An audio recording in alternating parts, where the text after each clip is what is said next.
ترتيلا.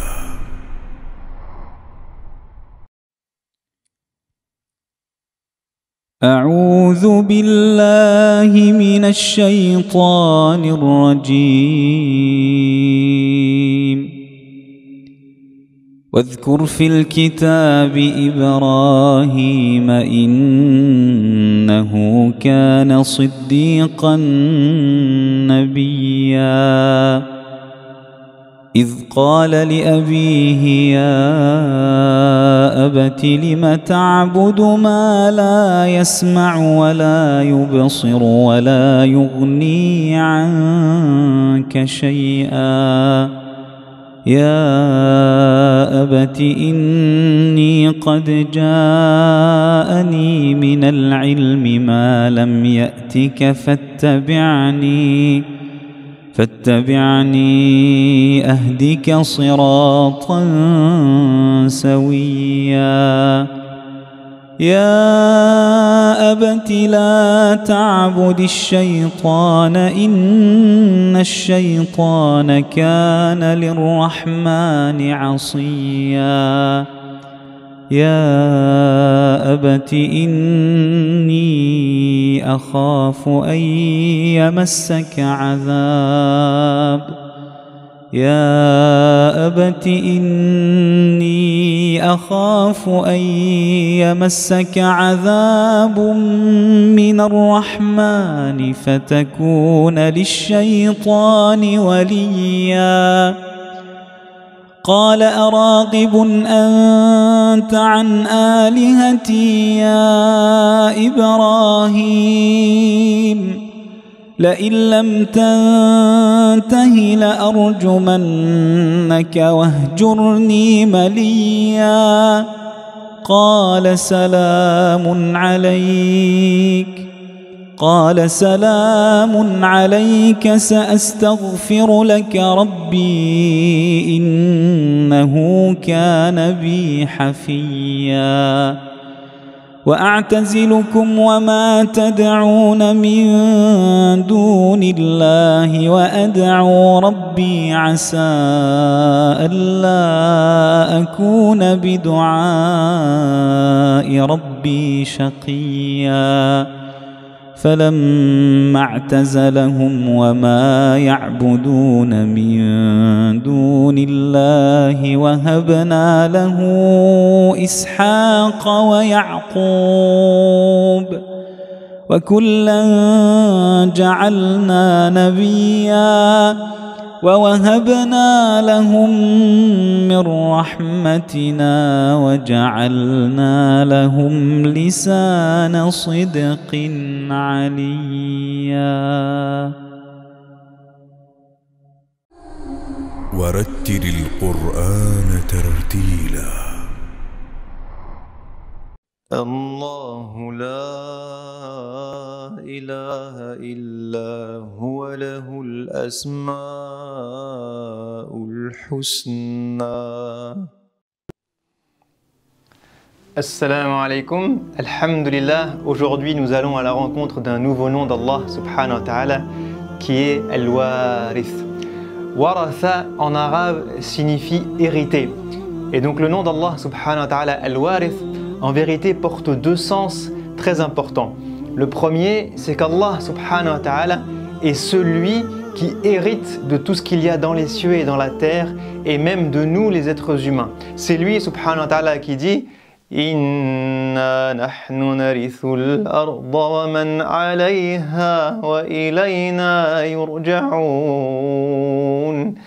Donc Allah subhanahu wa ta'ala nous dit Inna nahnu narithul arda wa man alayha. Nous sommes ceux qui allons hériter de tout ce qu'il y a sur terre. Wa man alayha, man, ce sont les êtres humains, même ceux qui habitent sur terre, nous allons hériter de tout ça. Pourquoi? Il nous dit dans un autre verset Inna nahnu nuhyi wa numitu wa nahnu al-warithun. Parce que Allah subhanahu wa ta'ala est celui qui donne la vie, celui qui donne la mort et celui vers qui nous allons tous retourner, incha'Allah ta'ala. Donc c'est pour cette raison qu'il est l'héritier des cieux et de la terre, celui qui va hériter de toute sa création, puisque toute chose revient à Allah subhanahu wa ta'ala. Le deuxième sens du mot warith, ou du nom d'Allah al-warith, est qu'il n'est pas seulement celui qui hérite de toute chose, mais également celui qui distribue l'héritage de toute chose et celui qui transmet l'héritage de chaque chose, et vous allez le comprendre après, Inch'Allah. Donc maintenant qu'on a compris ce que signifiait le nom d'Allah al-Warith, comment créer une connexion avec ce nom au quotidien, comment vivre ce nom au quotidien, Inch'Allah. 3 petits conseils. Le premier, eh bien, c'est de prendre conscience du fait que tout ce que nous accumulons dans cette vie, eh bien, ne nous revient pas. Parce que nous allons mourir. Nos enfants vont mourir, nos petits-enfants vont mourir. Tout ce qu'il y a dans la création va décéder et revenir à Allah subhanahu wa ta'ala. Et donc, nous avons habituellement cette idée qu'il faut accumuler des choses, qu'il faut épargner des choses, qu'il faut accumuler de l'argent, des biens. Pourquoi? Parce que j'en aurai besoin dans le futur. Pourquoi? Parce que j'en aurai besoin en fin de vie. Pourquoi? Parce que si je décède, eh bien, je laisserai quelque chose à mes enfants qui sera une sécurité pour eux. Mais Allah subhanahu wa ta'ala nous invite à faire l'inverse. Allah subhanahu wa ta'ala nous dit dans Surat al-Hadid: وَمَا لَكُمْ أَلَّا تُنْفِقُوا فِي سَبِيلِ اللَّهِ وَلِلَّهِ مِيرَاثُ السَّمَاوَاتِ وَالْأَرْضِ. Allah subhanahu wa ta'ala ne nous interdit pas de faire des économies et de profiter des biens qu'il nous a donnés. En revanche, ça devient problématique lorsque notre volonté d'économiser, eh bien, nous empêche de donner fi sabilillah, nous empêche de dépenser dans la voie d'Allah subhanahu wa ta'ala. Et ceci est vrai pas uniquement pour les biens et l'argent, c'est vrai même pour nos efforts, notre énergie, notre temps. Il y a des gens qui économisent et il y a des gens qui s'économisent. Il y a des gens qui ne veulent pas œuvrer, qui ne veulent pas travailler, qui ne veulent pas se réveiller tôt, qui ne veulent pas faire de bénévolat, qui ne veulent pas donner de leur temps. Pourquoi? Parce que je vais économiser mon temps, je vais économiser mon énergie. Pourquoi? Pour mon confort, ou par paresse, ou par peur de tomber malade, ou par peur de fatiguer. Et tout ça, eh bien, va à l'encontre de ce qu'Allah subhanahu wa ta'ala nous demande. Bien évidemment qu'il faut faire attention à soi et à son énergie et à sa fatigue. Bien évidemment qu'il faut faire attention et dépenser de ses biens pour soi, pour ses enfants, pour sa famille. Mais lorsque ceci devient une barrière entre moi et Allah, eh bien, ça devient problématique. Donc Allah subhanahu wa ta'ala nous interpelle dans ce verset en nous disant « Walillahi mirathu samawati wal ard ». Pourquoi vous ne voulez pas dépenser alors que tout revient à Allah subhanahu wa ta'ala? Donc si nous faisons partie des gens qui veulent tellement garder pour eux, qu'ils ne donnent pas aux autres, qu'ils ne donnent pas à Allah, que ce soit de leur temps ou de leur énergie, alors nous avons un problème. Nous devons nous détacher de cette dunya, nous rappeler que nous allons mourir, que cet argent, eh bien, je ne sais même pas ce qu'il deviendra après ma mort. Je ne sais même pas quand est-ce que je pourrai en profiter et si je ne vais pas mourir demain. Donc c'est également le moment de dépenser dans la voie d'Allah subhanahu wa ta'ala, que ce soit de notre argent, de nos biens ou de notre temps et de nos énergies. Deuxième conseil très important, eh bien, c'est de prendre soin de l'héritage qu'Allah nous a donné dans cette vie. Quel est cet héritage? Allah subhanahu wa ta'ala nous dit ثم أورثنا الكتاب الذين اصطفينا من عبادنا فمنهم ظالم لنفسه ومنهم مقتصد ومنهم سابق بالخيرات بإذن الله ذلك هو الفضل الكبير. Allah nous dit ثم أورثنا الكتاب الذين اصطفينا من عبادنا. Et là, je le dis sincèrement avec toute honnêteté, à tous les croyants et les croyantes, à tous les musulmans et les musulmanes, moi y compris, Allah nous a choisis. Il dit الذين اصطفينا من عبادنا. Allah nous a choisis pour faire quoi? Pour porter l'héritage du livre. ثم أورثنا الكتاب. Allah nous a transmis en héritage le livre, la parole d'Allah subhanahu wa ta'ala. Cet héritage qu'il transmet depuis la création. Cet héritage que chaque prophète, chaque messager a pris le soin de préserver, a pris le soin de transmettre à son peuple, qui a été transmise de génération en génération, de prophète en prophète, jusqu'au messager de Dieu sallallahu alayhi wa sallam, qui a transmis ce message à ses compagnons et qui est arrivé aujourd'hui jusque nous. Donc nous aujourd'hui, nous sommes les héritiers qu'Allah a choisis pour porter son message. Subhanallah. Et il nous dit dans ce verset, فَمِنْهُمْ ظَالِمٌ لِنَفْسِهِ. Certains des héritiers ont été injustes. Ils ont renié cet héritage. Ils n'ont pas porté cet héritage. Ils ne l'ont pas pris à sa juste valeur. وَمِنْهُمْ مُقْتَصِدٌ. D'autres ont été moitié-moitié, parfois négligents, parfois ils ont œuvré, ils ont essayé et ils sont dans une catégorie moyenne. Et d'autres, سَابِقٌ بِالْخَيْرَاتِ. D'autres ont porté ce livre, sont devenus des héritiers du livre, au point où ils se sont dépensés à fond pour accomplir les bonnes œuvres. Pourquoi? Parce que être un héritier du livre, ce n'est pas juste avoir un Coran à la maison. Être un héritier du livre, c'est lire la parole d'Allah, c'est comprendre la parole d'Allah, c'est méditer la parole d'Allah et c'est la transformer en action, la transformer en état d'esprit, la transformer en un mode de vie. Et c'est ce que ces gens-là font lorsqu'ils deviennent des sabiqun bil khayrat. Ils transforment l'héritage du livre en action qu'ils accomplissent au quotidien. Ce sont des Qur'ans qui marchent sur terre. Et donc, je me le dis à moi-même et à chacun d'entre nous, on ne peut pas laisser cet héritage. On n'a pas le droit de laisser cet héritage. L'héritage du livre, Allah nous a choisis. Il nous a choisis pour le porter. Et troisième et dernier conseil, Inch'Allah, eh bien, c'est de comprendre et de prendre soin, d'œuvrer pour le seul et unique héritage que nous aurons réellement après notre mort.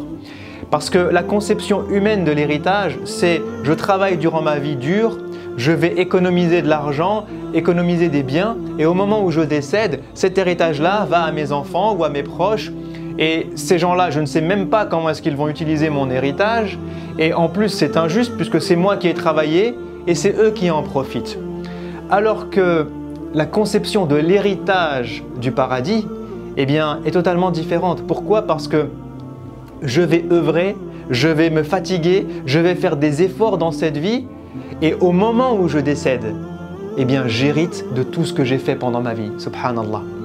Et je retrouve au paradis chaque bonne action que j'ai pu faire, chaque acte que j'ai pu faire, chaque graine que j'ai pu planter dans cette dunya, même la plus minime, je la retrouve au paradis en héritage. Et Allah a dit وَيَزِيدَهُمْ مِنْ فَضْلِهِ. Donc Allah va décupler cet héritage en plus que je retrouve au paradis. Et c'est ce que Sayyidina Ibrahim avait compris, puisqu'il dit وَجَعَلْنِي مِنْ وَرَثَةِ جَنَّةِ النَّعِيمِ. Subhanallah. Sayyidina Ibrahim a compris ce concept totalement différent de celui de la dunya. Il a compris que le paradis tout entier était un héritage et que Allah était al-warith, celui qui non seulement hérite de cette dunya, mais distribue l'héritage au paradis. Et donc c'est Allah qui distribue et qui divise cet héritage du paradis. Et donc Sayyidina Ibrahim souhaite faire quoi?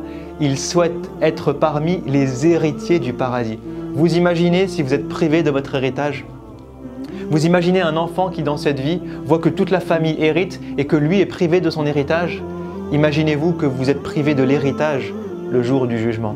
Eh bien c'était le souci de Sayyidina Ibrahim. Il avait ce souci de ne pas être privé d'héritage et donc il faisait ce dua à Allah, Ya Allah, fais que je sois parmi les héritiers du paradis. Lorsque tu distribueras l'héritage du paradis, fais que j'en ai une portion, fais que j'en ai une part au paradis, Inch'Allah. Donc je m'invite moi-même le premier et chacun d'entre nous à redoubler d'efforts pour qu'on puisse, Inch'Allah, oublier cette dunya, détacher nos cœurs de cette dunya et de cette envie de tout hériter ici alors que nous allons tous mourir. Et porter sur nos épaules l'héritage du livre, le transmettre comme il a été transmis jusque nous depuis des milliers d'années et gagner l'héritage du paradis comme le souhaitait Sayyidina Ibrahim, Inch'Allah ta'ala. C'est le nom d'Allah al-Warith. Je vous dis à la prochaine, Inch'Allah. Assalamu alaikum wa rahmatullahi wa barakatuhu.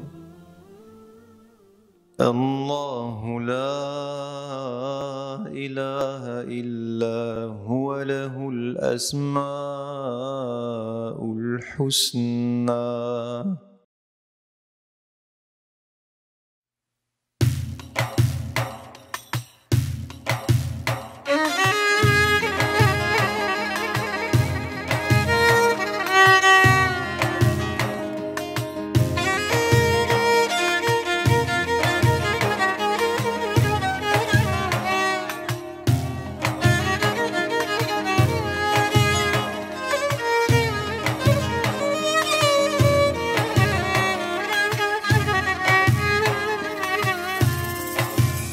أنت نور الله فجرا جئت بعد العسر يسرا ربنا أعلاك قدرا يا إمام الأنبياء أنت في الوجدان حي أنت للعينين ضي أنت عند الحوض ري أنت هاد وصفي يا حبيبي يا محمد يا نبي سلام عليك يا رسول سلام عليك يا حبيب سلام عليك صلوات الله عليك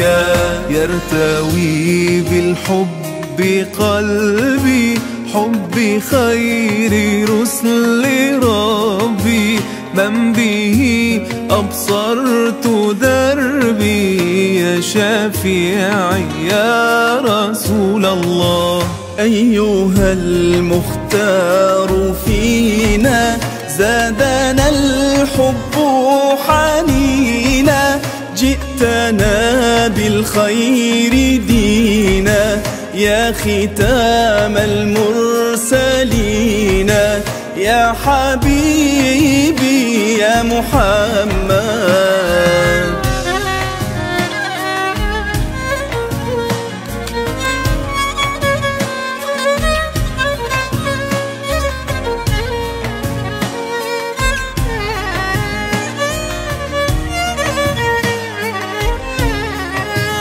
يا نبي سلام عليك يا رسول سلام عليك يا حبيب سلام عليك صلوات الله عليك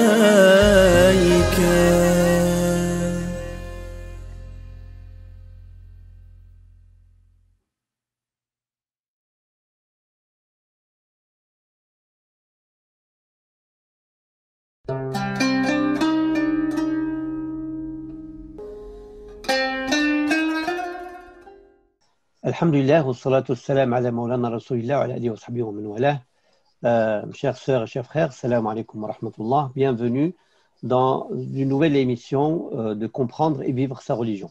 Aujourd'hui, nous avons l'honneur et le plaisir d'accueillir parmi nous Cheikh Tariq Obro, théologien, écrivain et grand imam de Bordeaux que nous avons eu l'occasion d'inviter sur notre chaîne.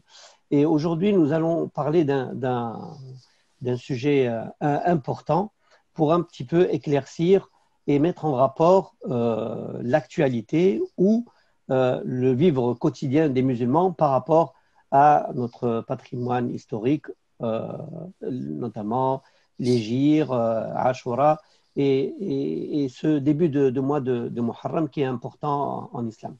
Et nous allons parler notamment des libertés. Alors, l'approche des libertés en islam, la liberté de conscience, la liberté d'expression, et bien sûr, liberté d'offense, et bien sûr, on abordera effectivement les dernières actualités que peut-être chacun a vu passer ou peut-être pas du tout, hein, notamment la republication des caricatures qui ont suscité de vives émotions à l'époque. Cheikh Tariq, salam alaikum. Wa alaikum salam wa rahmatullahi wa barakatuh. Donc, nous avons avec nous aussi le frère Karim Menhouj, qui est responsable des débats de société, pour un petit peu mener cet entretien avec notre Cheikh Tariq. Barakallahu fikum. Alors, donc, je dirais une première introduction. Nous entendons parler beaucoup de liberté, revendiquer notamment la liberté d'expression, la liberté d'offense, la liberté de blasphème. Et la plupart de nos coreligionnaires musulmans ne comprennent pas qu'on puisse, par exemple, mettre en avant une liberté d'expression et empêcher la liberté de conscience et voilà, il y a un petit mélange de tout. Alors, si on veut un petit peu défricher, éclaircir le chemin par rapport à tout ça, comment pouvons-nous aborder cette notion de liberté d'une manière générale en islam et comment elle s'intègre ou elle se met en valeur avec la pratique de l'islam et la vie de notre prophète Mohammed alayhi salam, comment il l'a lui-même pratiqué dans son contexte et milieu de la révélation. Mais écoutez, je pense qu'il faut un petit peu prendre un peu de recul par rapport à la réalité pour mieux l'appréhender. Et je vous remercie de proposer cet espace qui nous permet un petit peu de discuter avec lucidité, sérénité des questions fondamentales, notamment la question de la liberté, qui est une question d'abord théologique, en rapport avec notre conception de Dieu, qui a la volonté absolue et qui a donné un pouvoir de liberté à l'être humain.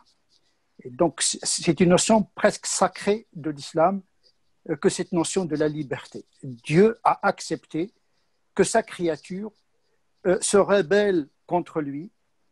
Il a accepté que sa créature l'offense. Yu'dhin ibn Adam, mes serviteurs m'offensent. Et donc, lui-même, Dieu, subhanahu wa ta'ala, il a donné cette liberté au risque d'être offensé lui-même, subhanahu wa ta'ala. Donc, c'est une question qui est en lien avec les noms et les attributs de Dieu. Nous n'aurons pas, malheureusement, le temps de développer cette question de la volonté de Dieu, la volonté des hommes, la liberté absolue de Dieu, la liberté relative des hommes, etc. Mais il faut souligner l'existence de cette discipline de la liberté qui est traitée par nos théologiens. C'est-à-dire le kasb wa khalq al-af'al. Donc, il y a toute une littérature concernant le déterminisme, l'indéterminisme, la liberté des hommes, etc., etc. Et Dieu lui-même, quand il a parlé aux hommes, c'est au risque de les répudier. Yudillu bihi kathiran wa yahdi bihi kathiran. Donc, même la révélation n'a pas résolu le problème de la foi. Donc, Dieu a communiqué avec les hommes, et pourtant, il y a des hommes qui ont saisi cette communication pour devenir encore plus mécréants, plus incroyants.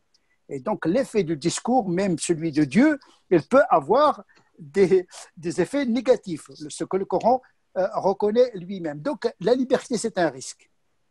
Comment gérer ce risque-là? Donc, je ne vais pas trop m'attarder sur cette question théologique. Le prophète lui-même, sallallahu alayhi wa sallam, il a vécu cette offense, il a vécu cette incroyance, mais il n'avait pas de pouvoir coercitif sur les gens. Il n'avait de fonction que de transmettre au risque d'être insulté. Il a subi des satires, mais il a répondu aux satires par les satires. Il avait des poètes qui répondaient justement aux satires poétiques des Qurayshites, etc. C'est-à-dire que la réponse est équivalente à l'agression, pas plus, de certaine manière, sauf s'il y a une agression physique, il y a la légitime défense. Donc effectivement, la vie du prophète est une incarnation de cette expérience de la liberté. Encore faudrait-il avoir le paradigme de lecture qui nous permet de lire la sira du prophète sallallahu alayhi wa sallam à l'image des problématiques contemporaines. Et donc, les informations de l'histoire du moment coranique incarnées par la sira nous livrent un ensemble d'informations qu'il faut trier, en choisir les plus authentiques avant de les commenter. Mais c'est une matière informationnelle qu'il faudrait sculpter et la présenter de manière esthétique, audible et intelligible à nos contemporains. Comment parler de la migration, comment parler du comportement du prophète dans la gestion de l'histoire, parce que la sira, c'est une incarnation d'un message dans une histoire. Et donc, c'est une intégration de l'histoire dans l'économie théologique et canonique incarnée par le prophète sallallahu alayhi wa sallam, daté et situé. Et donc, on est dans le ponctuel de l'histoire, mais qui porte dans la singularité de l'expérience une portée universelle. Comment extraire du particularisme de l'histoire du prophète un universel qui parle à la singularité de notre époque. Donc il faut avoir des outils épistémologiques qui nous permettent de partir de la singularité du moment coranique pour universaliser l'universalisable et le mettre en relief avec la singularité de notre situation française particulière et la situation du moment que nous traversons, qui est très tendue actuellement, et comment lire l'universel de notre message à la situation que nous vivons actuellement. Donc, il faut avoir une distance, en même temps, il faut avoir une distance par rapport à la réalité pour mieux la traiter. En d'autres termes, si je comprends bien, c'est scruter la sira et repérer ce qui peut servir de modèle qu'on puisse appliquer dans notre vie actuellement au XXIe siècle dans l'espace français et européen. En fait, c'est ça. Il y a d'abord un tri des informations en fonction de leur authenticité, leur pertinence, avant même de les commenter. Et il y a le commentaire fondamental, c'est-à-dire comprendre le comportement du prophète à son époque et comment le comprendre ici maintenant. Mais pour le comprendre ici maintenant, il faut partir de notre réalité, ce que j'appelle moi l'épistémologie de la réalité. À partir de notre réalité sociologique, politique, émotionnelle, juridique, constitutionnelle, française, laïque, je vais me constituer une forme de doctrine qui me permet justement de commenter de manière appliquée à la situation les comportements du prophète et pas seulement le Coran et les hadiths, puisque la sira, c'est la dimension historique de la révélation. Mais notre histoire n'est pas notre sharia. Attention, il ne faut pas canoniser l'histoire. Cependant, l'histoire, elle porte une signification également. Ce n'est pas parce que c'est une histoire qui ne porte pas en elle-même quelques significations qui sont pertinentes pour nous autres aujourd'hui. D'accord. Alors, quand tu dis canoniser sharia, canoniser l'histoire, ça veut dire quoi en termes plus accessibles, hein, je vais dire. Et la pertinence de nos savants, c'est qu'ils ont compilé le Coran dans un corpus. Ils l'ont séparé du hadith. Oui. D'accord. Il y a al-wahy al-matlou, il y a la dictée divine, qui est le Coran. Il y a la révélation non dictée, qui est Sunna. Mais parallèlement au corpus de la révélation, lui-même séparé en deux formes de révélation, puisque nous avons une révélation à deux strates, le Coran et la Sunna, donc une séparation des ordres au niveau de la révélation. On ne mélange pas la Sunna avec le Coran. Ça, c'est très important en termes paradigmatiques. Et puis, on a séparé le corpus de la révélation avec l'histoire, c'est-à-dire la sira. La sira ne fait pas partie de la révélation. Mais il fait la traçabilité de la révélation. Donc, il donne une dimension historique de la révélation. C'est ce que j'appelle le moment coranique dont la traçabilité est faite par la sira. Et donc, la pertinence de nos savants, pour ne pas canoniser et donner une portée révélationnelle à l'histoire, ils ont séparé l'histoire de la révélation pour faire une nuance entre ce qui est une révélation et l'histoire de la révélation. C'est-à-dire, cher Tarek, qu'une même révélation peut avoir deux pratiques différentes dans deux contextes différents, c'est-à-dire deux histoires différentes en quelque sorte. Non, il y a l'histoire du peuple, du prophète, et l'histoire du prophète, l'histoire personnelle et tribale et contextuelle, il faut la maîtriser. Sinon, on va absolutiser ce qui est relatif dans le Coran et relativiser ce qui est absolu dans le Coran. Asbab al-wurud pour les hadiths et asbab al-nuzul pour le Coran. Donc, la portée de l'histoire, elle est très importante et elle est inscrite même indirectement dans le Coran lui-même. La langue arabe en elle-même, elle porte cette dimension historique parce que l'arabe, il porte en elle-même celle du Coran, elle porte la culture du moment coranique, l'histoire du moment coranique, donc il y a le sens historique des mots, donc il y a le sens particulier des mots, mais il y a le sens également universalisable par le qiyas, par l'istihsan, par les mécanismes qui ont été développés par nos savants, pour pouvoir universaliser ce qui est universalisable. Donc l'histoire, elle est très importante, mais il n'est pas canonisé. C'est-à-dire, al-tarikh laysa sharia. Contrairement au christianisme, pour eux, la révélation, ce n'est pas l'évangile, c'est l'histoire de Jésus, puisque Dieu, il est venu dans l'histoire. Il est incarné dans l'histoire. Nous avons un Dieu qui est resté distant par rapport à l'histoire. Il révèle sa parole dans l'histoire, mais il n'est pas dans l'histoire. Il n'est pas incarné dans l'histoire. Donc il communique dans l'histoire, mais il n'est pas incarné dans l'histoire. Donc c'est un Dieu distant. Mubayinun li khalqi.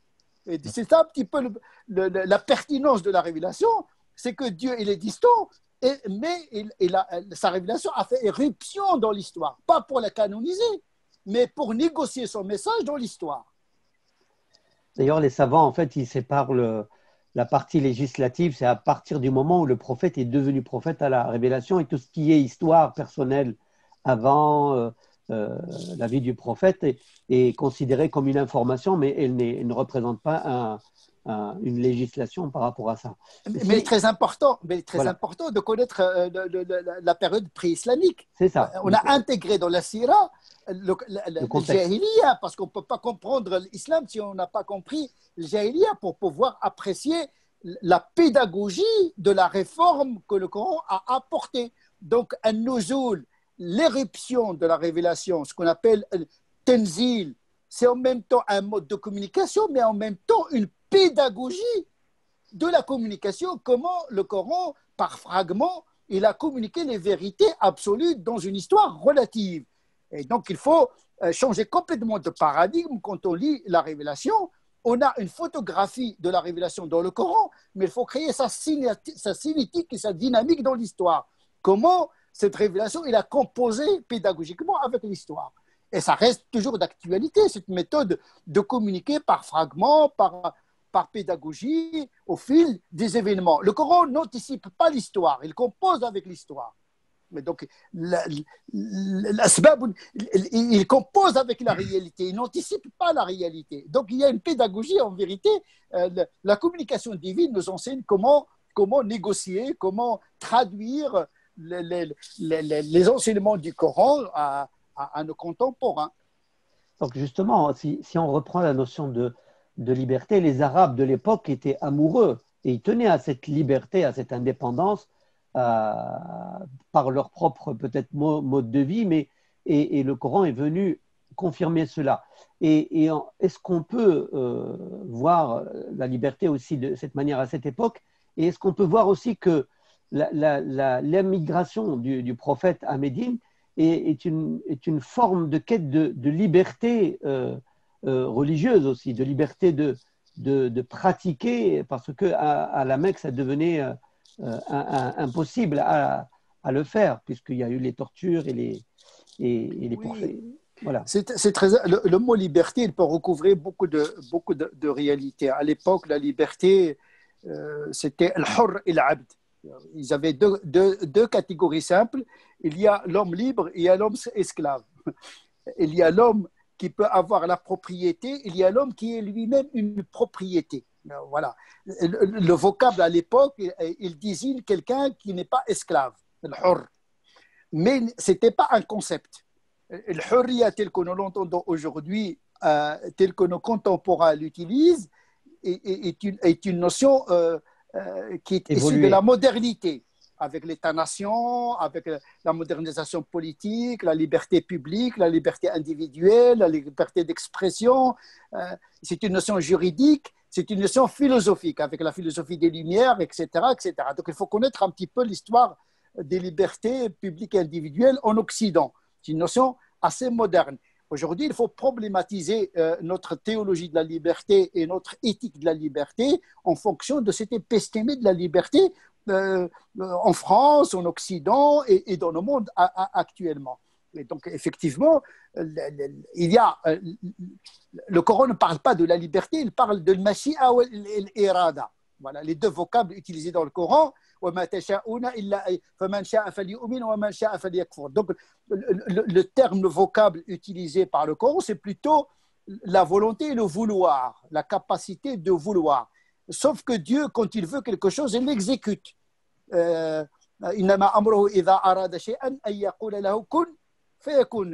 quand il veut quelque chose, il l'exécute. Rien ne l'empêche.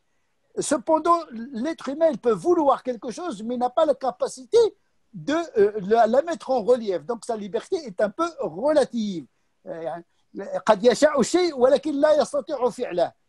C'est ça un peu la différence entre la volonté de Dieu et la volonté des hommes. Aujourd'hui, la liberté, si on veut la contextualiser, surtout la liberté en France, là on parle, vous savez, la liberté chez les Français, c'est un peu particulier, ce n'est même pas la liberté chez les anglo-saxons. En France, on est plus porté sur l'égalité, plus que sur les libertés.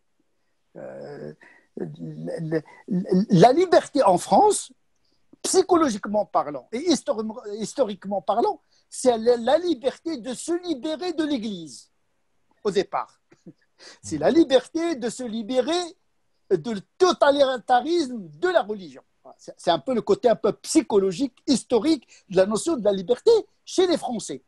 La liberté chez les Américains, c'est la liberté religieuse, parce qu'ils ont quitté l'Europe justement en tant que protestants persécutés pour vivre leur protestantisme dans les pays anglo-saxons. Donc, le rapport historique chez les anglo-saxons par rapport à la liberté sont plus libéraux, en vérité, que les Français. Les Français, ils ont un système un petit peu, ils ont évacué l'Église, mais ils l'ont remplacé par la République, d'une certaine manière.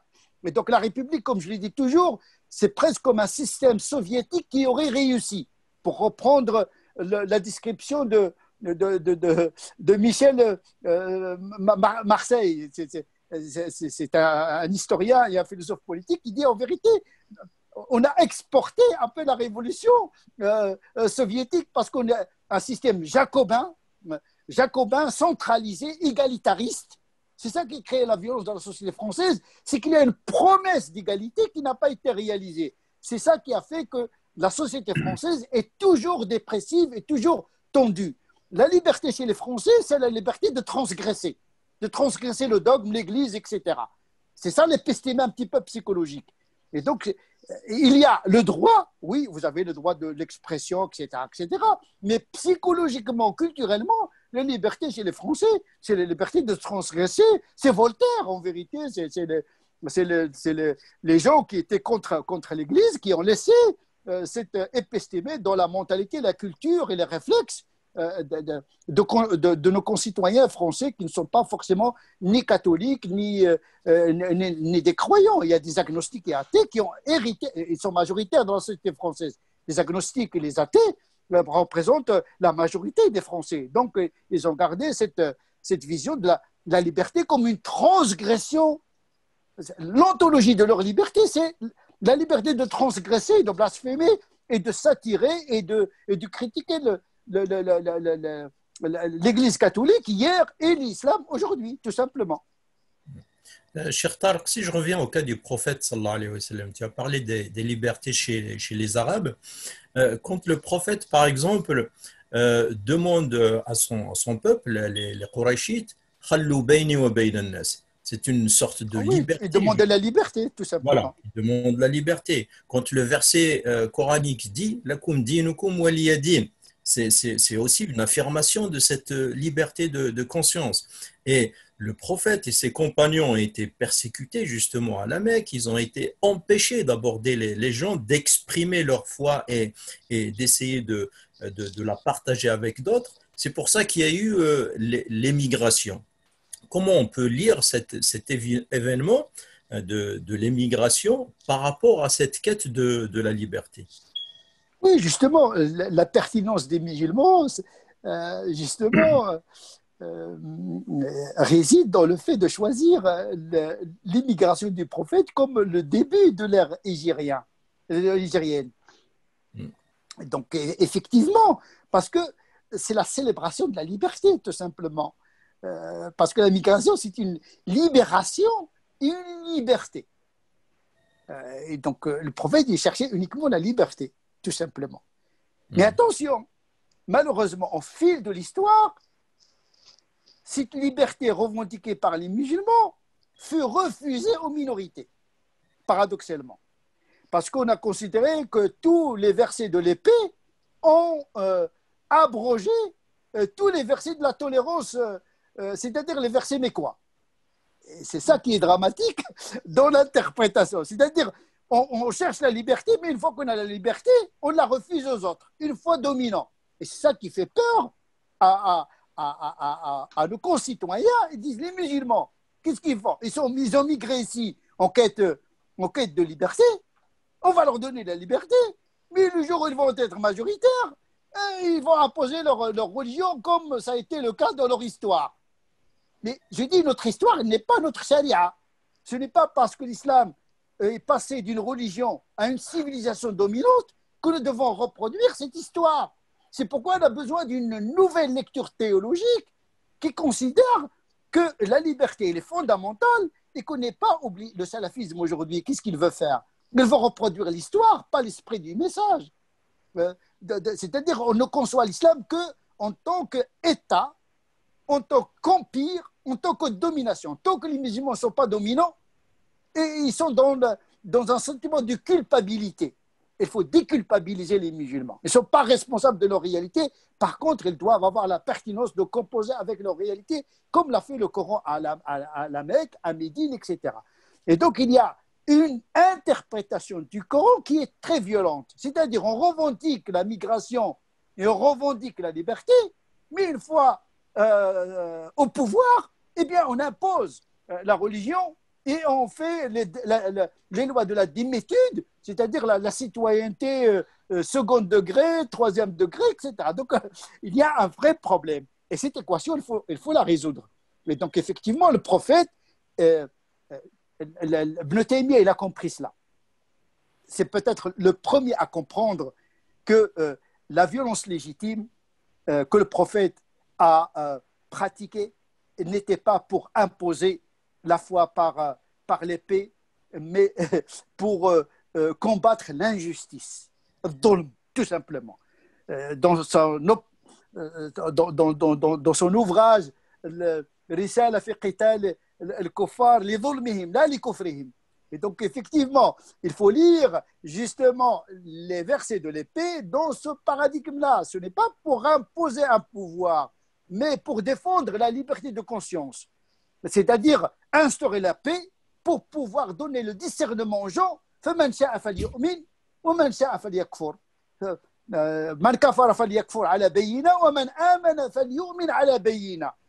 C'est-à-dire que pour faire un choix, il faut le faire dans un moment de paix. C'est pourquoi le prophète, il a utilisé l'épée pour imposer la paix, pour pouvoir justement donner le discernement aux gens. Parce que le propre de la foi, c'est la liberté.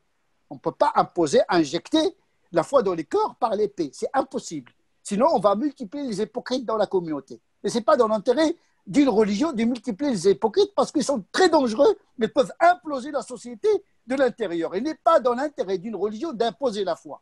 Parce que quand on impose la foi aux gens, eh ben, ils vont détourner la foi et ils vont imploser. Ce n'est pas rentable pour une religion d'imposer sa foi. C'est pour cette raison que les hypocrites, le prophète ne leur a pas imposé la foi. Ils ont choisi par stratégie de se convertir justement pour détruire l'islam de l'intérieur. Et pourtant, le prophète sallallahu alayhi wa sallam ne les a pas combattus. Pourtant, ils ont يستهزئون بالله وبآياته وبرسوله قل بالله وآياته ورسوله تستهزئون. Donc déjà la caricature et les insultes, ils ont été déjà proférés par les hypocrites à Médine. Le Coran est rempli par leurs manigances, par leurs insultes, par leurs moqueries. Mais pourtant, le prophète ne les a pas combattus par le glaive. Parce que désormais, ils font partie de la société et le prophète a bien géré cette communauté d'hypocrites qui a failli détruire de l'intérieur toute la communauté. Donc la liberté, c'est très important. La transparence, c'est important pour la foi. Pour qu'une foi prospère intelligemment, il faut qu'il y ait la transparence et la liberté d'adhésion. Tout à fait, mais tu l'as bien souligné en disant que c'est les musulmans qui ont un petit peu appliqué, on va dire, ce concept de domination. Parce qu'au temps du prophète, déjà à Médine, il y avait une certaine diversité culturelle, confessionnelle, etc. Et dans la société de Médine, le prophète, justement, avait donné toutes ces libertés-là à tous les citoyens de Médine, qu'ils soient musulmans ou pas. Donc, les musulmans au Moyen-Âge, ils ont interprété leur religion au Moyen-Âge. On ne peut pas leur reprocher ça. Ils étaient dans l'épistémologie. ils sont entrés dans la civilisation, dans l'empire. C'est normal qu'ils vont subir les lois des empires et des civilisations. C'est normal. La logique d'une religion, c'est une chose. La logique d'une civilisation, c'en est une autre. C'est ce que nous faisons aujourd'hui. Nous lisons notre religion à la lumière de la civilisation de notre temps. C'est légitime. La faute, ce n'est pas la faute de nos ancêtres. La faute de nos savants aujourd'hui qui sont incapables de faire ce que les anciens ont fait.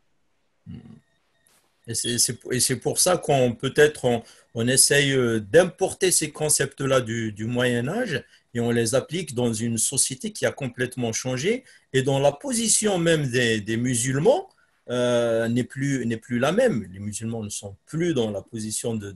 Malheureusement, même pas, parce que moi je pense que notre modernité, malgré tout, elle se situe au Moyen Âge. Parce que quand on défriche un petit peu la pensée sophistiqué de Ghazali, de Ibn Taymiyyah, de Razi, de Ibn Qayyim al-Jawziyya, de Juwayni, mais c'est un esprit très sophistiqué. Ce sont des esprits indépassables pour moi, en tout cas. Le problème, c'est comment profiter de cette intelligence pour la décongeler et le mettre à la cool de notre époque. C'est cela. Moi, je dis, il ne faut pas rompre avec cet héritage. Le problème, c'est l'incapacité de nos contemporains à problématiser ces questions comme nos ancêtres ont fait. Comment reproblématiser tout en conservant le même paradigme. Je pense que le paradigme il se situe au Moyen-Âge. Il faut extraire ce paradigme qui est plus qu'une théorie. Les théories naissent et se sacrifient pour sauver le paradigme. Le paradigme ne dit jamais son nom. Mais il faut l'extraire de cet héritage. On a des millions et des millions d'ouvrages dans toutes les disciplines. On ne peut pas faire fi de cet héritage. Mais le problème, c'est qu'on n'est même pas capable d'étudier cet héritage convenablement et d'en extraire ce qui est audible, intelligible à notre époque. Cette médiation est importante pour moi. De toute façon, on ne peut pas accéder au Coran et à la Sunna en faisant fi de l'expérience intellectuelle de nos savants. Ce n'est pas possible. Oui, mais est-ce que justement ces savants-là ne sont pas dépassés un petit peu par l'émotion du musulman lambda? C'est-à-dire le problème de nos savants aujourd'hui, je n'aime pas être dans la caricature, mais le problème c'est beaucoup de prédicateurs, beaucoup d'imams, beaucoup de savants, ils ont une pensée religieuse avec une mentalité des vulgaires. يعني عقلية وذهنية العامي بلسان علمي مبين.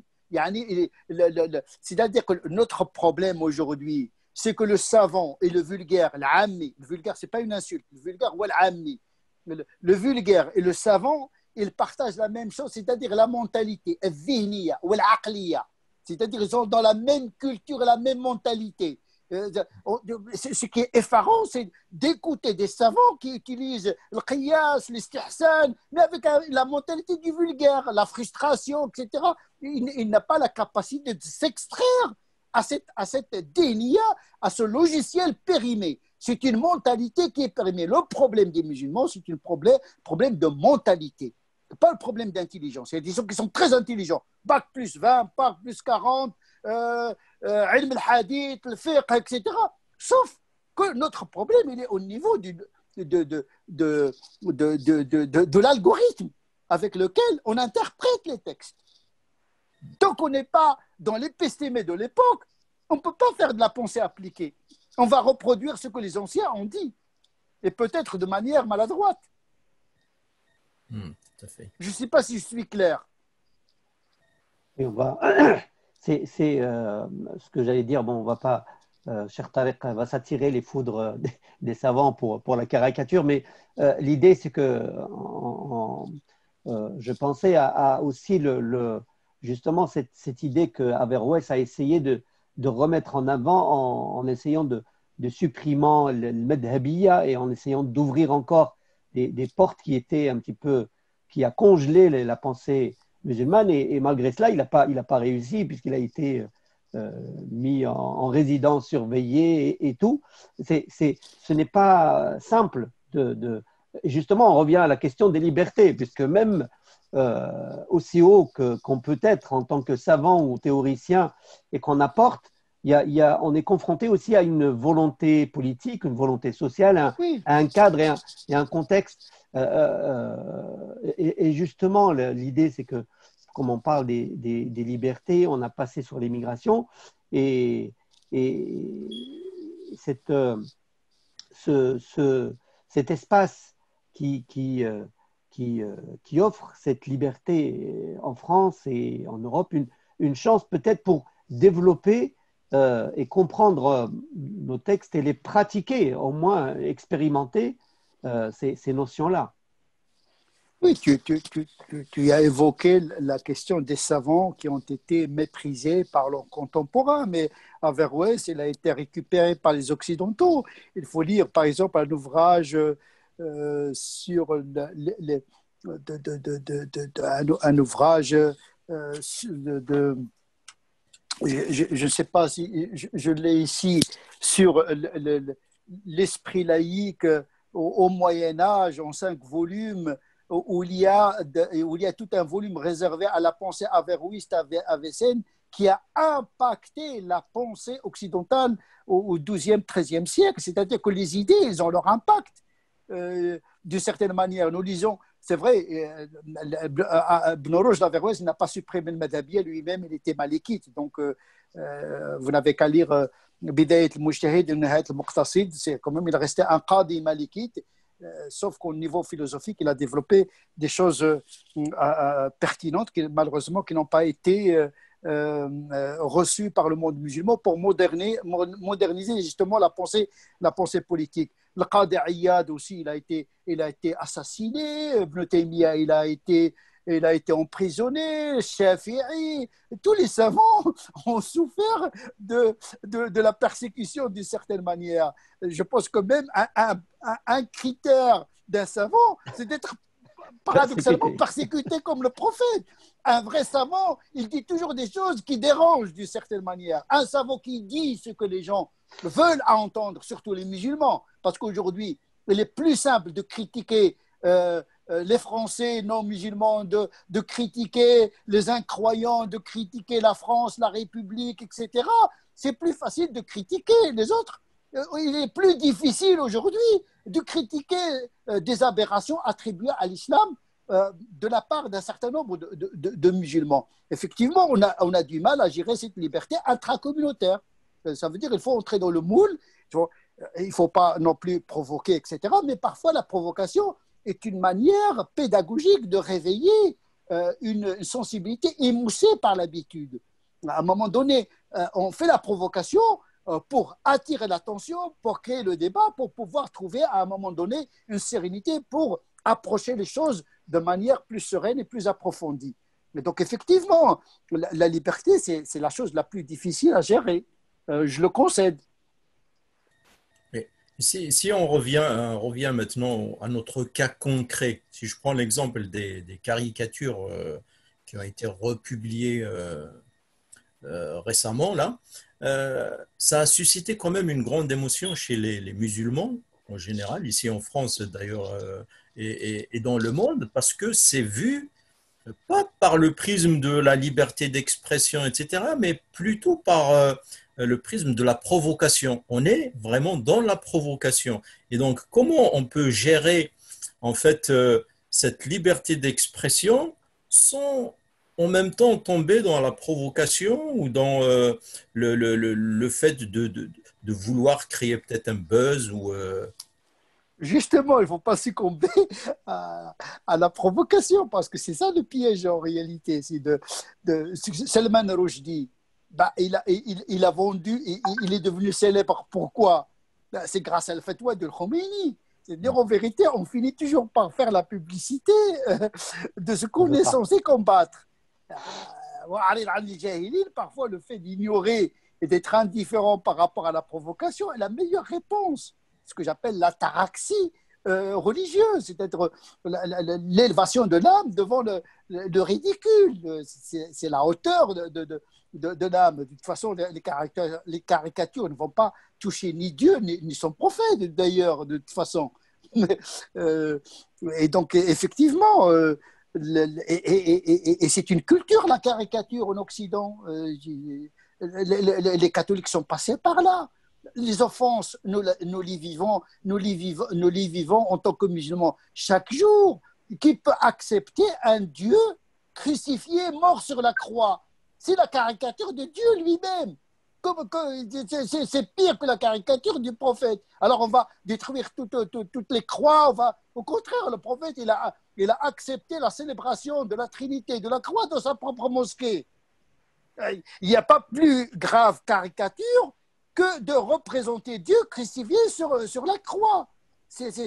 Et alors, si chaque fois on est offensé, il faut organiser des manifestations. Le pire dans l'histoire, c'est la première fois après je dirais des siècles, je dirais pas des siècles, mais plus à peu près un siècle, c'est la première fois qu'on tue au nom d'une religion en France, au nom de Dieu et de son prophète. On a tué des gens. On a tué des gens. C'est quand même, c'est quoi? C'est le Moyen-Âge. On revient à l'époque du catholicisme où les catholiques ils exerçaient l'inquisition. Mais c'est un choc incommensurable. Les musulmans ne réalisent pas l'événement. Tuer des gens pour venger le prophète. Mais quand même, c'est un choc monumental. Alors que les mêmes Charlie Hebdo, ils ont caricaturé le pape, Dieu, Moïse. Et pourquoi on ne se révolte pas quand on fait un film sur la passion du Christ? Tout à fait. Mais c'est notre prophète, Jésus. Moïse, c'est notre prophète. Là. Tout à fait. Cette indignation des musulmans relève l'aspect identitaire et ethnique. C'est une révolte plus ethnique que théologique. Parce que si on est vraiment de vrais musulmans, vraiment dans le sens fanatique du terme, on doit être indigné quand Dieu est caricaturé, quand Moïse est caricaturé, quand Jésus est caricaturé. Donc on va organiser des manifestations chaque seconde. Alors, d'après toi, cher Tarek, quelle serait la réponse ou bien l'argumentation théologique? Parce que là, tu l'as bien dit, ces caricatures, ces offenses ne touchent ni Dieu ni son prophète, mais la réalité nous dit qu'elles touchent les musulmans. Elles les touchent dans leur foi, ils se sentent eux-mêmes offensés. Non, mais parce qu'il y a un discours, Non, mais le problème, c'est que les musulmans, vous savez, la religion, c'est comme un marché. Vous créez la demande en fonction de l'offre. S'il y a des discours qui est revendicatif, etc., vous allumez les gens de toute façon. Au lieu d'appeler les gens à la sérénité, au discernement, à l'intelligence, etc., à transformer le mal en bien, etc., le problème, c'est que malheureusement, notre discours est assez médiocre au niveau de la pertinence. C'est-à-dire on crée de l'angoisse supplémentaire chez les musulmans, un sentiment de culpabilité. S'il ne se révolte pas, il a le sentiment d'être coupable. C'est pour cette raison que les Kouachi et Koulibaly, ils sont passés à l'acte, parce que s'ils ne passent pas à l'acte, ils se sentent en situation de péché. Moi, je peux le dire, il y a des imams qui ne sont pas fanatiques, mais qui inspirent le fanatisme indirectement. Donc, il faut faire attention au discours. Parce que le discours peut être sincère, bien, etc. Mais il faut calculer l'impact négatif sur des esprits très fragiles. Ce que j'appelle la théologie préventive. Il faut faire attention. Il faut appeler les gens à la sérénité et répondre avec intelligence à ces questions-là. De toute façon, on a le droit d'être indigné. L'argument théologique. Non, on n'est pas on est dans un moment irrationnel, irrationnel. Notre société, il est géré par le paradigme de l'émotion. C'est même pas la peine d'entrer sur le jeu intellectuel. Il y a même plus d'intellectuels en France. Pour dire le niveau, il n'y a plus de pensée. Il y a une pensée arrêtée depuis un certain moment déjà. Les gens ne pensent plus, ils sont dans les sentiments. Donc vous ne pouvez pas régler ces problèmes-là avec des arguments intellectuels. Il ne faut pas laisser la tempête passer et attendre le moment propice pour pouvoir expliquer les choses. Quand il y a le fitna, le prophète, quand il y a le fitna, tu casses ton épée, comme a dit le prophète sallallahu alayhi wa sallam. Quand il a le désordre, aucune parole n'est audible. Aucune pensée, pertinente soit-elle, ne peut être comprise.